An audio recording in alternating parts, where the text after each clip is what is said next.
নিঃসন্দেহে মানে বাচ্চু ভাই আমাদের জীবনের উপরে অনেক বড় প্রভাব আছে।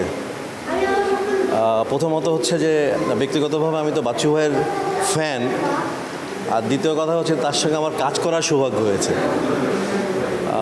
সো এই দুটো দিক মিলিয়ে আমার জীবনে একজন আয়ুব বাচ্চুর প্রভাব আজকে আমাকে অনেক মানুষ চেনে তার গানের নজর দিয়ে।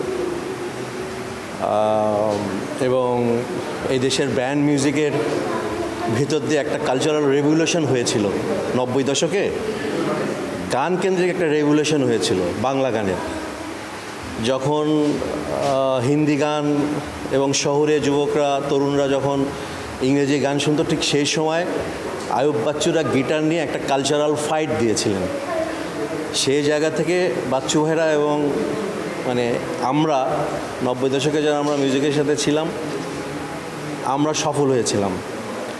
আজকে যখন আমরা একটা কালচারাল কালচারাল রেভলিউশনের কথা যখন বারবার বলি, তখন আয়ুব বাচ্চু খুব প্রাসঙ্গিক হয়ে ওঠে। তো ওনারা দেখিয়েছিলেন যে কিভাবে একটা কালচারাল রেভলিউশনের ভিতর দিয়ে মানুষের মন জয় করতে হয়। ওনারা বাংলা গানের জন্য কাজ করেছেন। বাংলা গানকে মানুষের ভিতরে, আমরা যখন অন্যান্য দেশের গানের দ্বারা যখন প্রভাবিত ছিলাম, সেই সময় এসে বাংলা গানের জয় জয়কারের যেই ব্যাপারটা ঘটেছিল, সেখানে যারা এই কাণ্ডটা ঘটিয়েছিলেন আয়ুব বাচ্চু তাদের মধ্যে অন্যতম।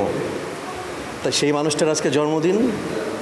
আমরা মৃত মানুষের কাছে তো জন্মদিনের শুভেচ্ছা পৌঁছায় না। আমরা আজকে সবাই একসাথে সমবেত হয়েছি, তাকে নিয়ে আলোচনা করব, তার জন্য দোয়া করব এবং ইনশাআল্লাহ আয়ুব বাচ্চুদের যেই কালচারাল যে ওয়ার শুরু করে গেছেন ওইটা আমরা এগিয়ে নিয়ে যাব। স্বাধীনতার পর আমাদের এখানে যে কয়জন হাতে গোনা কয়জন মানে আইকনিক মিউজিশিয়ান তৈরি হয়েছে, মানে আমি বলবো আজম খানের পরে আরেকজন যে আইকন আমাদের এখানে তৈরি হয়েছে তার নাম আয়ুব বাচ্চু। তো নিঃসন্দেহে তার জন্য রাষ্ট্রীয়ভাবে অনেক কিছু করার আছে।